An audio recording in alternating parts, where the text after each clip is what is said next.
Bom dia a todos. Passando aqui para compartilhar um pouco da palavra do Senhor. Hoje nós iremos ler a passagem de Lucas, capítulo 5, os versos 11 em diante, que diz: E disse: Um certo homem tinha 2 filhos. E o mais moço deles disse ao pai: Pai, dai-me a parte da fazenda que me pertence. E ele repartiu por eles a fazenda. E poucos dias depois, o filho mais novo ajuntou tudo, partiu para uma terra longínqua e ali desperdiçou a sua fazenda, vivendo dissolutamente. E, havendo ele gastado tudo, houve naquela terra uma grande fome, e começou a padecer necessidades. E foi e chegou-se a um dos cidadãos daquela terra, o qual mandou para os seus campos a apacentar porcos. Desejava encher o seu estômago com as bolotas que os porcos comiam, e ninguém lhe dava nada. E caindo em si, disse: Quantos trabalhadores de meu pai têm abundância de pão, e eu aqui pereço de fome? Levantar-me-ei, irei ter com meu pai, e dir-lhe-ei: Pai, pequei contra o céu e perante ti. Já não sou digno de ser chamado teu filho. Faz-me como um dos teus trabalhadores. E levantando-se, foi para o seu pai. E quando ainda estava longe, viu seu pai, e se moveu de íntima compaixão. E correndo, lançou-se-lhe ao pescoço e o beijou. E o filho lhe disse: Pai, pequei contra o céu e perante ti, já não sou digno de ser chamado teu filho. Mas o pai disse aos seus servos: Trazei depressa a melhor roupa, e vesti-lhe, e ponde-lhe um anel na mão e sandália nos pés. E trazei o bezerro cevado, e matai-o, e comemos, e alegremo-nos, porque este meu filho estava morto e reviveu. Tinha se perdido, e foi achado. E começaram a alegrar-se.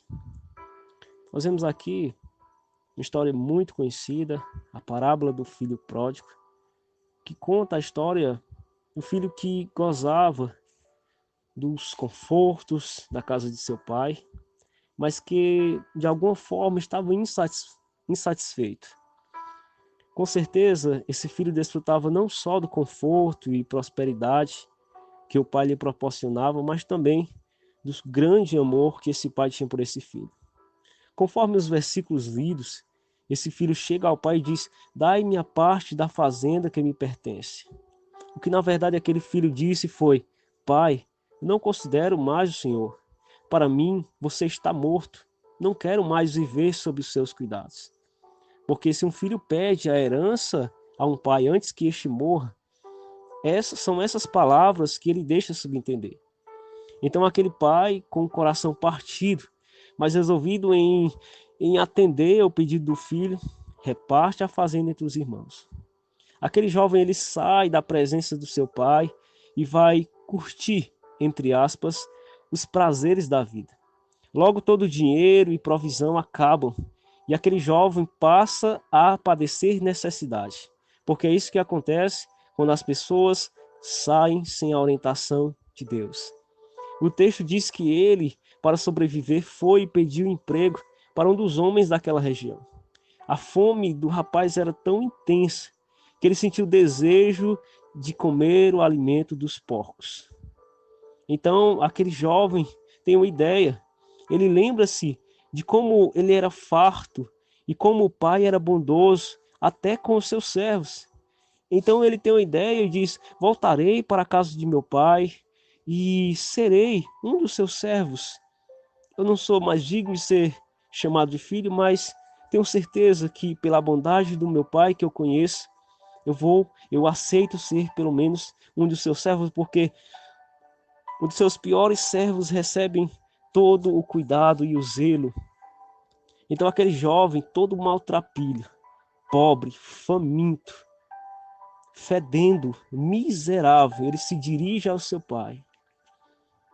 Mas quando ele levanta a cabeça, que surpresa! Seu pai o aguardava ansiosamente. Não esperou nem que ele chegasse. Ele correu logo ao seu encontro. E o filho logo relatou o seu desejo: Quero ser seu servo. Me receba como servo. O pai, porém, diz: Filho, eu estava lhe aguardando ansiosamente. Abraçou-o, chorou e falou aos seus servos: Tragam as melhores vestimentas. Coloque um anel em seu dedo. Coloque sandália nos seus pés e traga um bezerro cevado. Vamos festejar, pois este filho estava morto, mas agora vive. O que eu quero falar é que todas as pessoas que estão longe da presença de Deus, todas as pessoas que não se renderam ainda ao Evangelho de Jesus Cristo, eles fazem como esse filho. Ele diz: eu não preciso dos seus cuidados, eu não preciso da sua atenção, eu quero ser livre para viver a minha vida. E Deus, mesmo com o coração cortado, Ele deixa você seguir a sua vida. Mesmo Ele esperando ansiosamente para que você volte para os seus braços, Ele permite que você tome as suas decisões. Então o homem, ele anda longe dos caminhos do Senhor e logo logo ele vai estar apacentando porcos. Por que não dizer que ele acaba tornando-se um? Você já tentou banhar um porco? Não dá certo, né? Logo ao ver o primeiro lamaçal, ele vai mergulhar. Ele não vai ter o senso de pureza, ele não vai ter o senso de olhar para aquilo que vai prejudicar. Então as suas atitudes são ruins, as suas atitudes são más, e assim como um porco, as pessoas que rejeitam o evangelho têm suas almas manchadas pelo pecado. As pessoas que rejeitam o evangelho, eles têm a mentalidade de um porco. Ele jamais vai procurar se purificar do pecado. Ele jamais vai procurar viver em justiça. Mas eu tenho uma boa notícia.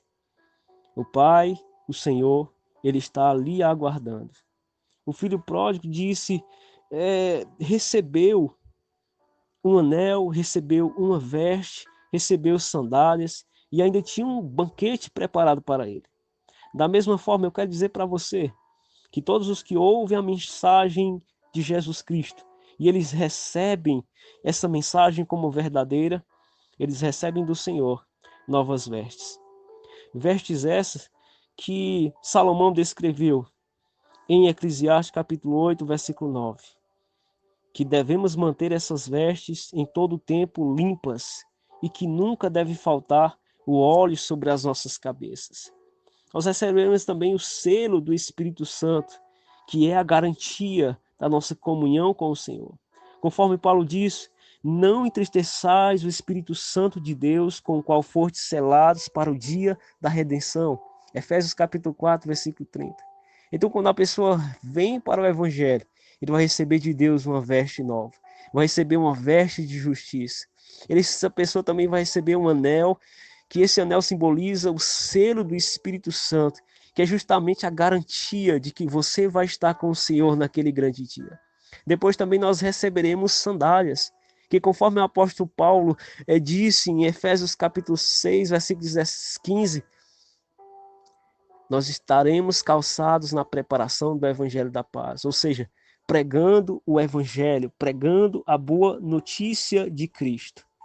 E por último, teremos um grande banquete nos aguardando no céu. Então, você que se encontra longe do Senhor, Cristo o aguarda, Ele o ama, Ele permitiu que você saísse de sua presença para que você enxergasse que andar longe dos caminhos do Senhor vai fazer com que a sua alma se torne sequiosa, vai fazer com que a vida se torne sem propósito, e sem objetivo e sem sentido. Então, aquilo que Deus está pedindo de você hoje é renda-se aos seus caminhos.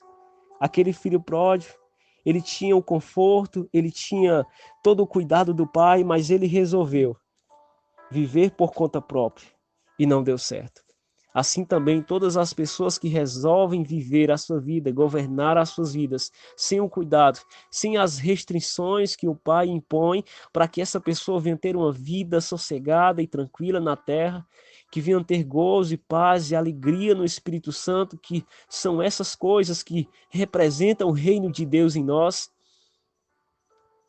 Essas coisas vão ser patentes em nós. Mas todas as pessoas que rejeitam não desfrutarão dessas coisas. Eu quero dizer para você que o Pai tem uma veste linda aguardando por você. Eu quero dizer para você que Deus tem um anel lindo para colocar no seu dedo, que Deus tem sandálias lindas para colocar em seus pés e que tem aguardando você um grande banquete. A veste da santidade, o anel que é o selo do Espírito Santo, as sandálias que vão fazer você agora amar a palavra de Deus, amar o testemunho, amar a mensagem do Evangelho, e não somente isso, mas fazer com que você compartilhe com as pessoas, com os outros filhos pródigos que estão distantes da presença de Deus. E se você permanecer na presença dele naquele grande dia, você vai comemorar, você vai se banquetear. A Bíblia diz que há alegria no céu por um pecador que se arrepende. O desejo de Deus é que você venha arrepender-se. O desejo de Deus é que você venha se chegar a Ele. Ele está aguardando. A Bíblia diz que Jesus veio buscar justamente aquelas pessoas que estavam doentes. Então, para você receber a cura de Deus, primeiramente você precisa reconhecer que está doente. Jesus Cristo, ele mostra, por meio do seu exemplo, por meio da sua santidade, que o homem é pecador. Ele mostra por meio da sua mensagem que todos nós andamos apacentando porcos. Nós andamos desejando e se banqueteando com as comidas, com as blandícias de Satanás. Mas eu quero dizer para você que Cristo, ele é a solução. Cristo, ele é a verdade. Cristo é aquele que pode mudar os seus caminhos e pode fazer com que você realmente venha ter um propósito e um sentido em sua vida. Então, que o Senhor possa abrir os seus olhos. Eu quero orar por você. Pai, sou grato a Ti por Tua palavra. Pai, um dia eu andei por esses caminhos, Senhor. Um dia, Pai, eu resolvi sair da Tua presença. Um dia, Senhor Jesus, eu simplesmente disse para Ti que Tu não era Deus da minha vida, que eu não queria Tu a controlar aos meus caminhos. Pai, mas que loucura eu cometi. Ah, Deus, obrigado por ter me recebido. Mesmo eu chegando em Tua presença, Pai, todo sujo, mesmo eu chegando em Tua presença, Pai, depois de ter rejeitado, Tu me abraçaste. Mesmo, Senhor Jesus, os meus pecados me tornando tão horrendos, tão fedorentos, Pai. Mas mesmo assim, Senhor Jesus, Tu me abraçaste, Tu me beijaste. Mesmo assim, Senhor Deus, Tu colocaste uma veste sobre a minha vida. Mesmo assim, Senhor Jesus, Tu colocaste um anel no meu dedo. Mesmo assim, Senhor Jesus, Tu colocaste sandália nos meus pés. Ah, Senhor Deus, eu oro para que as pessoas que estão ouvindo esse áudio possam receber também, Senhor Jesus, essa vestimenta nova, essa vestimenta de santidade, que possam também receber o selo do Teu Espírito Santo, para que possam provar das gloriosas promessas do reino de Deus e que possam também se tornar pregoeiros da Tua palavra. Ó Deus, e naquele grande dia nós se alegrar juntos na presença do nosso Pai Celestial. Pai, eu oro, abre os olhos, que eles possam cair em si como aquele filho pródigo e se voltar para Ti. Eu sei, Pai, que Tu és misericordioso e os aguarda ansiosamente. Pai, então essa é a minha oração, os entrego em Tuas mãos, em nome de Jesus. Amém.